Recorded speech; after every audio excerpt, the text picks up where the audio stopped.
It's been raining all day, and I've been on calls, meetings all day, but it's finally over. Well, the rain's not over yet, but it's time to film some charts.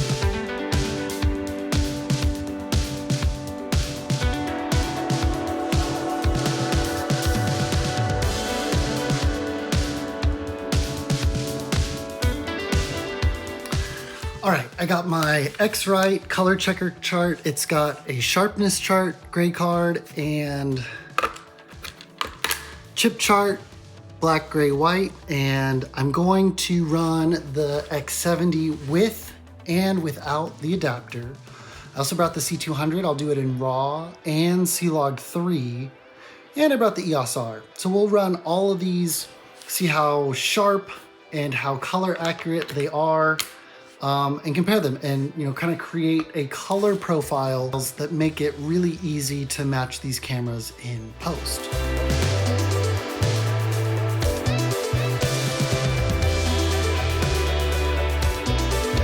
The other tricky thing is I kind of have an even split of Canon lenses and Sigma art lenses. And the color profile between these two lenses are a little different. The Canon lenses actually end up being a little bit warmer, and the Sigma lenses ended up being a little cooler, maybe a little more green. So theoretically, I should probably run this test with all of my lenses that I'm going to use. So I think I'm gonna start with the Sigma 135mm and the Canon 16 to 35mm, because these are probably the two lenses I use the most for like vlogging and for portrait and really long distance kind of stuff.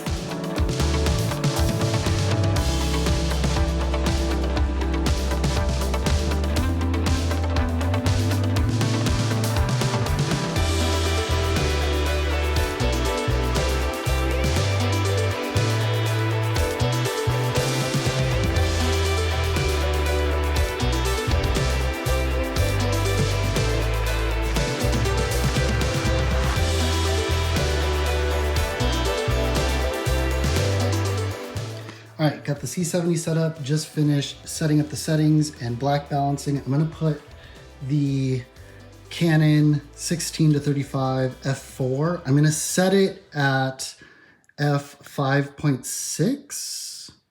No, I'm gonna set it at f8. I'm gonna set it at f8 because I got powerful enough light, that aperture tri-8. Although the color on that, I was, probably saw me testing the color in the time lapse. The color accuracy on it has been kind of hit and miss, so I don't know.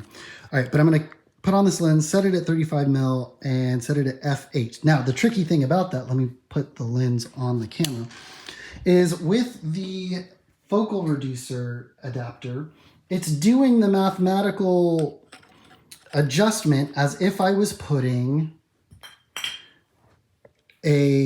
it's doing the mathematical adjustment for the lens on the camera. So instead of me putting in 16 to 35 f4 on the camera thinks I'm putting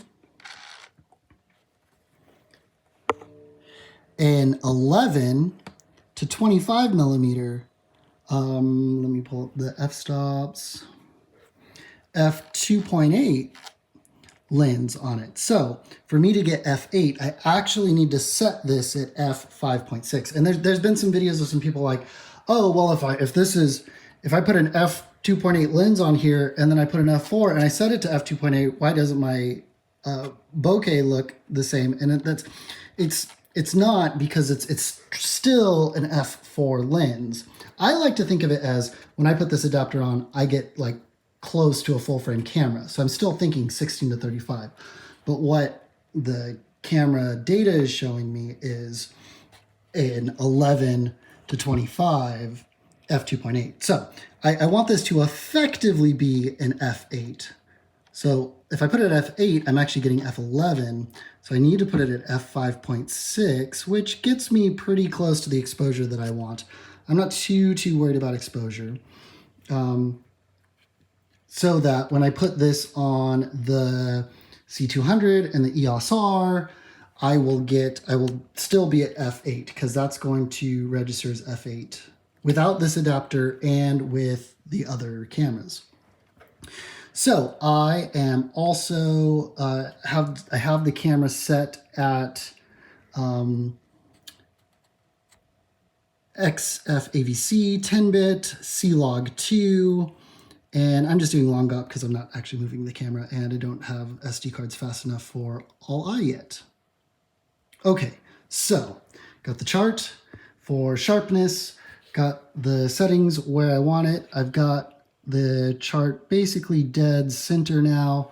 I'm going to record for about 10 seconds and then we'll do this again with the Sigma 135 that's over there. So we can compare with the sharpness of the Canon versus the Sigma.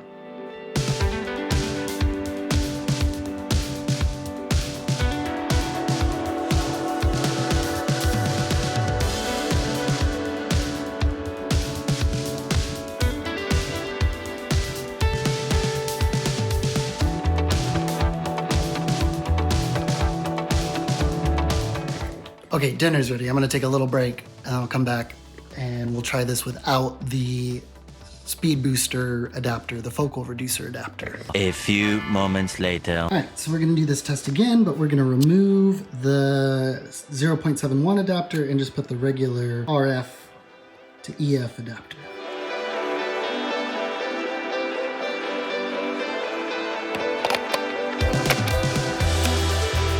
Still kind of bummed that this $600 adapter didn't come with a carrying case, but whatever. All right, now I've got the 16 to 35 with just the regular adapter, no focal reduction. So this 35 is probably closer to like 50, 55, if full frame equivalent.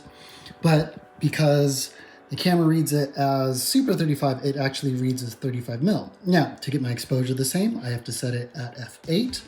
And I had to move the camera a little further back from the chart. And I had to move it farther from the chart because if I kept the camera in the same spot but moved the chart close or further, I'd lose light because of the inverse square law. I think I got that right. All right, now I've got the C200, getting it set up to do the same test, just for comparison, for fun. All right, got the C200. I don't think I'm gonna do the EOS R today. I'm getting tired and my family started watching Justice League, the Snyder Cut? Is that what it's actually called? Is it actually called the Snyder Cut?